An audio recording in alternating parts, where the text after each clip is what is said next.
اسرائیل مرداباد مرداباد مرداباد امریکہ مرداباد مرداباد مرداباد۔ جی ناظرین السلام علیکم، میں ہوں اعجاز کوہلی۔ بات کریں گے ایک اہم ٹاپک کے اوپر جس پہ پوری دنیا کی نظریں ہیں، لیکن بدقسمتی سے تمام لوگ ہیں جو انہوں نے خاموشی کا مظاہرہ کیا ہوا ہے۔ ہمارا خطہ کی ایک منفرد آواز جو ایک ہی وقت میں سیاسی لیڈر بھی ہیں اور دینی رہنما بھی مانے جاتے ہیں، ہر قسم کے اسٹیج پہ بات کرنے کا ہنر رکھتے ہیں۔ جی ہاں، میری مراد میاں شہراز اظہری صاحب، جو کہ ہمارے ساتھ بذریعہ فون کال پر ہمارے ساتھ جڑ چکے ہیں۔ اظہری صاحب، یہ کیا معاملہ ہے کہ پوری دنیا ایک طرف جو ہے وہ عید کا تہوار منا رہی ہے، لیکن آپ کو عید کے موقع پر بھی ہے جو فلسطین کی یاد آتی ہے اور زوردار نعرے بازی کی جاتی ہے۔ اظہری صاحب، سب سے پہلے تو میں یہ جاننا چاہوں گا کہ عید کے روز ہی آپ کو احتجاج کرنے کی ضرورت کیوں پڑی؟ جی، میں اعجاز کوہلی صاحب آپ کو بتانا چاہوں گا کہ آج پوری دنیا جہاں خوشیوں کا تہوار بنا رہی ہے، لیکن دوسری جانب جو نہتے فلسطینیوں کے اوپر مغربی ممالک مل کر کے اسرائیل کی قیادت میں ظلم ڈھا رہے ہیں، اس ظلم کے خلاف ہم نے یہ مناسب سمجھا کہ ہم پوری دنیا کے کانوں تک یہ بات پہنچانے کے لیے اور گونگی اور بہری سرکاروں تک یہ بات پہنچانے کے لیے اور نام نہاد یونائٹڈ نیشن تک یہ بات پہنچانے کے لیے کہ ظالموں، پوری دنیا دیکھ رہی ہے کہ اسرائیل کس طریقے سے جو غزہ کے اندر مظلوموں کے اوپر ظلم ڈھا رہے ہیں اور ان کا کھانا پینا تک بند کر دیا ہے۔ 13,000 سے زیادہ نوجوان معصوم بچوں کی شہادتیں لگ چکی ہیں۔ کہاں پر ہے یونائٹڈ نیشن؟ کہاں پر ہے ہیومن رائٹس کی بات کرنے والی وہ دنیا بھر کی تنظیمیں جو اس ظالم کا حق نہیں روکنا چاہتی ہے؟ ہمارا احتجاج کرنے کا واحد مقصد تھا کہ ہم دنیا کو یہ بتا سکیں کہ اے ظالموں، ہم ان مظلوموں کی مدد تو نہیں کر سکتے، ہم بنفس نفیس وہاں نہیں پہنچ سکتے، لیکن ہم یہ بتانا چاہتے ہیں کہ اسرائیل ظالم ہے اور وہ نہتے فلسطینیوں کے اوپر غزہ میں اور ہمارے خانہ کعبہ اول، یعنی یوں کہہ لیجئے کہ جو ہمارے قبلہ اول کے اوپر ظلم ڈھا رہے اور اس کو شہید کر دینا چاہتے ہیں، جس کے لیے ہم سب کے اوپر واجب ہے آج کی تاریخ میں کہ ہم اس ظالم کے خلاف آواز احتجاج بلند کریں اور فلسطینیوں کی مدد کریں۔ اظہری صاحب، کیا کرنا چاہیے اپنے اس احتجاج کو جاری رکھنے کے لیے؟ عام لوگوں کے لیے کیا پیغام رہے گا کہ وہ کس طریقے سے اس ظالم حکومت کے خلاف ہے جو وہ احتجاج کر سکیں جو ابھی تک فلسطین کے اندر ظلم ڈھا رہے ہیں؟ میری گزارش رہے گی تمام سیاسی رہنماؤں سے، تمام ملی علماء کرام سے، تمام سماجی آرگنائزیشن سے کہ اگر ہم مدد نہیں کر سکتے ان مظلوموں کی تو ہم بہت بڑے پیمانے پہ اس ظالم کا ہاتھ روکنے میں کامیاب ہو سکتے ہیں۔ وہ اس اعتبار سے کہ جو آج اسرائیلیوں کے پروڈکٹ ہیں، جن پروڈکٹس کا ہم اپنی مجالس کے اندر استعمال کرتے ہیں، کیسے ہم یہ مان لیں کہ کوئی شخص یہ کہے کہ ہم اسرائیل کے ظلم کو دیکھ کر کے فلسطینوں کے ان مظلوموں کے لاشوں کے اوپر جہاں آنسو بہاتے ہیں اپنے گھروں میں بیٹھ کر کے، وہیں پہ ہمیں یہ تصور نہیں ہے کہ اسی اسرائیل کی بنی ہوئے پروڈکٹس جن کو ہم اپنے گھروں میں استعمال کرتے ہیں، جن کے ذریعہ سے وہاں کا بارود بنتا ہے، وہاں کی گولیاں بنتی ہیں اور وہ سنسناتی ہوئی گولیاں ان معصوموں کو قتل کرنے میں کام آ رہی ہیں۔ آپ کے پیے ہوئے ایک گھونٹ آپ کی کولڈ ڈرنک کے ذریعہ سے، ایک باٹل کے ذریعہ سے ایک گولی تیار ہو رہی ہے، اور ایسے ہمارے لاکھوں کروڑوں لوگ اس پروڈکٹ کو استعمال کر کے اس ظالم کو مضبوط کرنے میں لگے ہیں، جس کے ذریعہ سے وہ گولیاں تیار ہو رہی ہیں اور مظلوموں کا قتل عام ہو رہا ہے، اور ہم یہ نہیں مان سکتے کہ اس کے اندر ہم شامل نہیں ہیں۔ میں کہنا چاہتا ہوں کہ ہم हम लोग भी उसके अंदर शामिल है। इसराइल के साथ देने में हमारे लोगों का बड़े पैमानों पर साथ है, क्योंकि हम उसके प्रोडक्ट का इस्तेमाल करते हैं। और अगर यकीनी तौर पे दर्द दिल रखने वाली अवाम ये चाहती है कि इसराइल और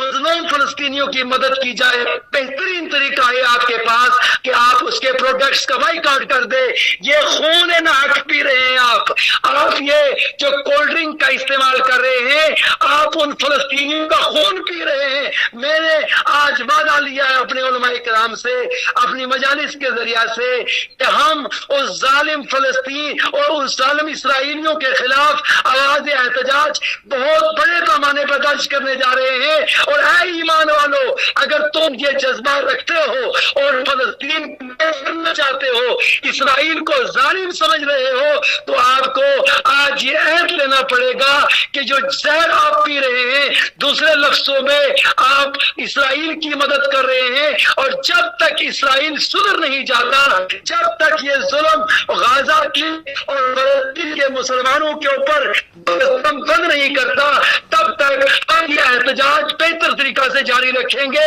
और पूरी दुनिया को हम ये पैगाम देना चाहते हैं, यकीनी तौर पे अगर आप कलमा तैयबा की बुनियादों को समझते हैं, अगर आप मुसलमान हैं और दूसरी ऑर्गेनाइजेशनों से भी अगर आप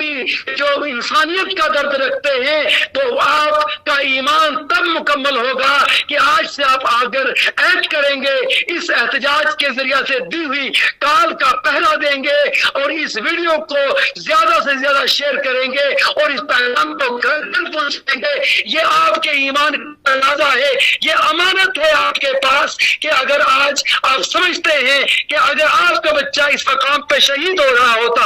अगर आपके बच्चे के ऊपर इसराइल की गोलियां चल रही होती, तो दुनिया के सामने आपका मुतालबा क्या होता? आप भी कहते कि जालिम का हाथ रोको। लोगों याद रखो, कल बरोज़े क़यामत जब ये मजलूम बच्चे, ये शहीद बच्चे जिन्होंने शहादतें दी है मस्जिद अक्सा के लिए, कल हमें मैदान महशर में गिरेबान से पकड़ेंगे, इन उलमा को गिरेबान से पकड़ेंगे, इन लीडरों को गिरेबान से पकड़ेंगे और कलमा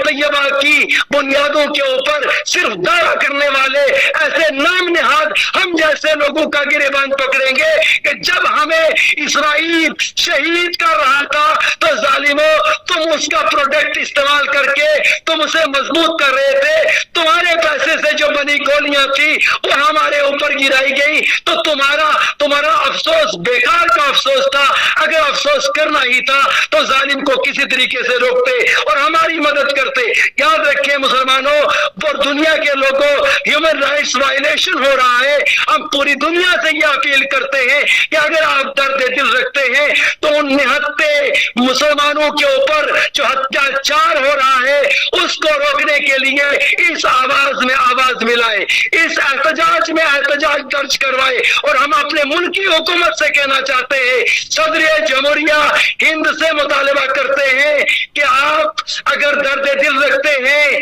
इस 32 करोड़ या 20 करोड़ आबादी का एहतराम करते हैं, हम 20 करोड़ आबादी या 32 करोड़ आबादी या ह्यूमन राइट्स का एहतराम करने वाली ये पूरी हिंदुस्तान की आबादी के जज्बात का अगर आप एहतराम करना चाहते हैं, तो इसराइल के साथ बात करें, अजरी साहब नुमाइंदगान के साथ बात करें, उनको रोकने की कोशिश करें। और मैं अपने इस खित्ता की और बिलखसूस मुल्क की हुकूमत से कहूंगा कि आप जिन प्रोडक्ट्स को फरोग दे रहे हैं, क्यों नहीं अपनी इकोनॉमी को डेवलप करने के लिए उसके मुकाबले में प्रोडक्ट्स तैयार करते? ये जो जहर पिला करके तुम्हें भी मजलूम कर रहे हैं, तुम्हें भी गुलाम बना रहे हैं और पूरी दुनिया के अंदर अत्याचार कर रहे हैं, उसके खिलाफ हम सब लोगों को एक जबान होकर के आवाज एहतजाज में शामिल होना होगा, ताकि हम जालिम को रोक सकें और मैदान महशर में सरवरे कायनात के सामने अपना चेहरा दिखा सके। अजरी साहब, लास्ट सवाल रहेगा, यह किसी मजहब या मसलक की बात नहीं है, ये इंसानियत की बात है, ये मजलूम के हक में और जालिम के मुखालिफ खड़े होने की बात है। मुल्क के हिंदुस्तान के उन तमाम लोगों से क्या कहना चाहेंगे कि वो अपना रोल किस तरीके से अदा कर सकते हैं, किस तरीके से जालिम के सामने खड़े हो सकते हैं? देखिए, मैंने सबसे पहले आपसे कहा, आज का हमारा करام का प्रोटेस्ट और फैसला, ये अहद किया है हमने, गुस्साए की धरती से ये आवाज बुलंद की है, और इस एहतजाज उलमा की बात के ऊपर हमारी अवाम अल्हम्दुलिल्लाह मुत्तफिक हो गई है, और ये फैसला करते हुए कि यकीनी तौर पे हम जालिम को डैमेज नहीं करेंगे, वो कदम आगे बढ़ाएगा। और मेरा ये मुतालबा है मुल्क की हुकूमत से और मुल्क की आवाम से, क्योंकि हर मजहब के अंदर कहीं ना कहीं इस बात को तरजीह दी जाती है, और ये कहा जाता है कि इंसानियत के लिए बात करनी है। अगर यकीनी तौर पे बतौर इंसान ये समझते हैं कि फलस्तीन के अंदर ये जुल्म हो रहा है, और इस जुल्म को अगर रोकना है और इन आबादियों के दिलों को अगर आप खुश करना चाहते हैं, इसके ऊपर एक मुल्क की दूसरी बड़ी आबादी मुसलमानों की है, उनके जज्बात को अगर आप मलूज़ खातिर रखना चाहते हैं, उनके वोट का एहतराम करना चाहते हैं, तो आज हमारे भाइयों के ऊपर वहां जुल्म हो रहा है, तो इस आवाज में आवाज मिलाए, क्योंकि ये इंसानी तकाजा है। अली साहब बहुत बहुत शुक्रिया। नवाजिश जनाब, नवाजिश।